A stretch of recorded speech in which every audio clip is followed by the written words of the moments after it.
Episode की शुरुआत में हम देखते हैं कि एस, मिस्टी, साइलन, आइरिस और उनका नया दोस्त शैडो भी उनके अगले शहर की ओर आगे बढ़ रहे होते हैं। लेकिन तभी सबरीना शैडो को याद दिलाती है कि तुम्हें यूनो सिटी जाना है शैडो, तो तुम्हें अभी के अभी यहाँ से निकलना होगा। और फिर शैडो हमारे हीरोज को अलविदा कहकर वहाँ से निकल जाता है और हमारे हीरोज भी सबरीना और शैडो को अलविदा कहकर अपने अगले शहर की ओर आगे बढ़ने लगते। तो अब आगे कई देर चलने के बाद हमारे हीरोज के सामने एक विशाल जंगल आ जाता है और फिर मिस्टी कहती है कि ये जंगल काफी ज्यादा अजीब लग रहा है। और फिर साइलन कहता है कि मुझे लगता है कि ये जंगल ठीक है, लेकिन यहाँ के अंदर का माहौल कुछ अजीब लग रहा है, जैसे कि पेड़ और पौधे कई ज्यादा अजीब लग रहे हैं। और फिर ऐश कहता है कि जो भी हो, हमें तो इसे पार करने से मतलब है। ये सुनने के बाद आइरिस कहती है कि लेकिन ऐश, हमें सावधान रहना चाहिए, क्या पता यहाँ पर कोई खतरनाक पोकेमोन रहता हो। और फिर कई देर बातचीत करने के बाद आखिरकार हमारे हीरोज जंगल में आ ही जाते हैं। उसके बाद हमारे हीरोज जैसे ही आगे बढ़ रहे होते हैं तभी उनके सामने एक स्विफ्टरी आ जाता है। उसके बाद ऐश कहता है कि ये स्विफ्टरी इतने गुस्से में क्यों है, क्या ये हम पर हमला करने वाला है। और फिर मिस्टी कहती है कि स्विफ्टरी को हमें शांत करना होगा, क्योंकि ये पोकेमोन सिर्फ अपनी जगह की रक्षा कर रहा है। और फिर ये सुनने के बाद ऐश और पिकाचू स्विफ्टरी को शांत करते हैं और कहते हैं कि हम यहाँ पर किसी को नुकसान पहुंचाने नहीं आए हैं। और फिर आखिरकार स्विफ्टरी शांत हो जाता है और वो वहाँ से चला जाता है।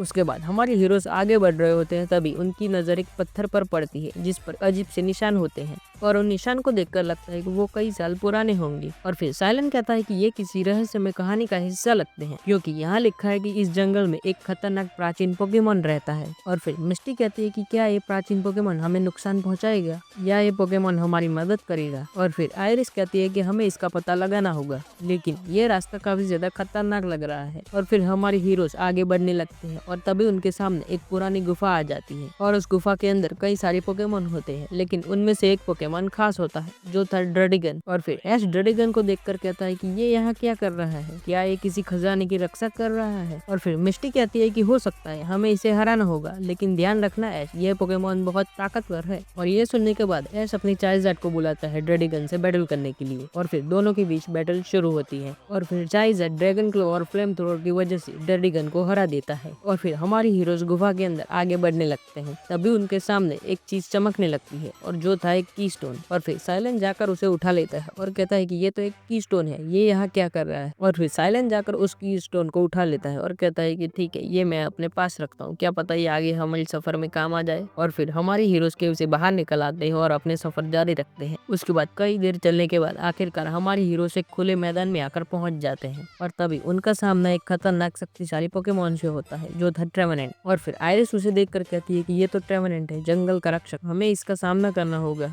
और फिर ऐश कहता है कि हम इस लड़ाई के लिए नहीं आए हैं ट्रेवेनेंट, लेकिन अगर तुम लड़ना चाहते हो तो हम तैयार हैं, चलो पिकाचू। और फिर ट्रेवेनेंट और पिकाचू के बीच बैटल होती है और फिर ट्रेवेनेंट अपने फैंटम फोर्स और लीच सीड की वजह से पिकाचू को हरा देता है। उसके बाद ऐश ट्रेवेनेंट से बैटल करने के लिए अपने चाइज़ार्ड को चुनता है और फिर ऐश कहता है कि चाइज़ार्ड, ये बैटल तुम्हारी है, चलो इसे खत्म करते हैं, इसे फायर ब्लास्ट से हरा दो। और फिर चाइज़ार्ड का फायर ब्लास्ट काफी ज्यादा इफेक्टिव होता है ट्रेवेनेंट के ऊपर। और फिर थोड़ी देर के बाद ट्रेवेनेंट ये बैटल हार जाता है और फिर ट्रेवेनेंट को हराने के बाद ट्रेवेनेंट शांत हो जाता है। और फिर हमारे हीरोज जंगल से बाहर निकल रहे होते हैं तभी उनका सामना एक बूढ़े आदमी से होता है और फिर बूढ़ा आदमी कहता है कि ट्रेवेनेंट ने मुझे तुम्हारी मदद करने के लिए कहा है। उसके बाद ऐश उस बूढ़े आदमी से पूछता है कि तुम्हारा नाम क्या है। और फिर वो बूढ़ा आदमी बताता है कि मैं ट्रेवेनेंट का गुरु हूँ, इसलिए तुम मुझे गुरु बुला सकते हो। और फिर मिस्टी कहते हैं कि क्या आप हमारी मदद कर सकते हैं, हमें जंगल में एक चमकता हुआ पत्थर मिला था और उसे देखकर लग रहा था कि वो एक की स्टोन है। उसके बाद वो बताते हैं कि ये कोई की स्टोन नहीं बल्कि ये तो क्रिस्टल स्टोन है। और हाँ, ये क्रिस्टल स्टोन पोकेमोन की छिपी शक्तियों को बाहर निकालने के लिए मदद करता है, लेकिन हाँ, इसे यूज करने के लिए केवल ताकत की नहीं बल्कि दिल और दिमाग की भी जरूरत होती है। और फिर आइरिस पूछती है कि ये क्रिस्टल स्टोन का सही उपयोग कैसे किया जाए। और फिर वो गुरु बताते हैं कि हर ट्रेनर का अपने पोकेमोन के साथ एक खास रिश्ता होता है और हाँ, इस क्रिस्टल स्टोन का यूज करने के लिए तुम्हें अपने पोकेमोन के साथ और भी ज्यादा खास रिश्ता बनाना होगा। और फिर साइलेंट पूछता है कि लेकिन इसका यूज करने का तरीका क्या है, क्या आप हमें बता सकते हैं।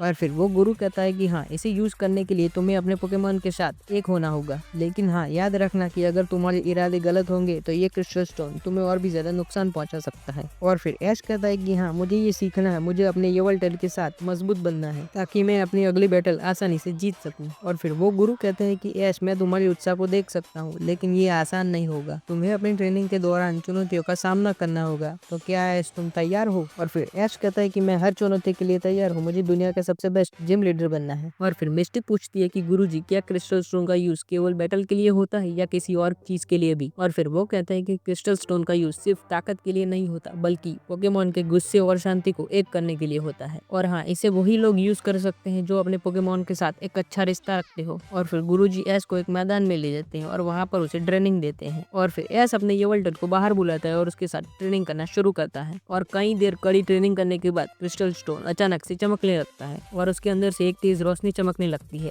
जो सीधा यवलटल के अंदर प्रवेश कर जाती है। और उसके बाद यवलटल की आंखें चमकने लगती है और यवलटल की शक्ति और भी ज्यादा बढ़ जाती है। और फिर ये देखने के बाद गुरुजी कहते हैं कि शानदार ऐश, ये ट्रेनिंग तुम्हारे लिए काम कर गई और अब तुम्हारा यवलटल क्रिस्टल स्टोन की पूरी ताकत का यूज कर सकता है। लेकिन ऐश, याद रखना कि इसे सिर्फ सही समय पर ही यूज करना है। और उसके बाद हमारे हीरोज गोरीजू को अलविदा कहते हैं। और फिर मिस्टिक कहते हैं कि गुरुजी, आपने हमारी बहुत ही मदद की है और हम इसके लिए हमेशा आपके आभारी रहेंगे। और फिर साइलेंट कहता है कि ये एक्सपीरियंस हमारे लिए जीवन भर यादगार रहेगा क्योंकि हमने आपसे बहुत कुछ सीखा है। और फिर गुरुजी कहते हैं कि जाओ और अपने सफर में आगे बढ़ो, तुम्हारे सामने जो भी चुनौतियां आएंगी तुम उसे मिलकर उसका सामना करना। और हाँ, याद रखना कि क्रिस्टल स्टोन का सही उपयोग सही समय पर करना है। और फिर हमारे हीरोज गुरुजी को अलविदा कहकर अपने सफर की ओर आगे बढ़ने लगते हैं। और फिर ऐश कहता है कि चलो दोस्तों, अब हम अगली स्टार लीग के ट्रेनर को हराने के लिए पूरी तरह से तैयार हैं। और फिर हमारे हीरोज अपने अगले शहर की ओर आगे बढ़ने लगते हैं। तो आगे हम देखेंगे कि क्या ऐश और कौन सी चुनौतियों का सामना करता है और क्या ऐश उन चुनौतियों का सामना कर भी पाएगा या नहीं। तो जानने के लिए बने रहना।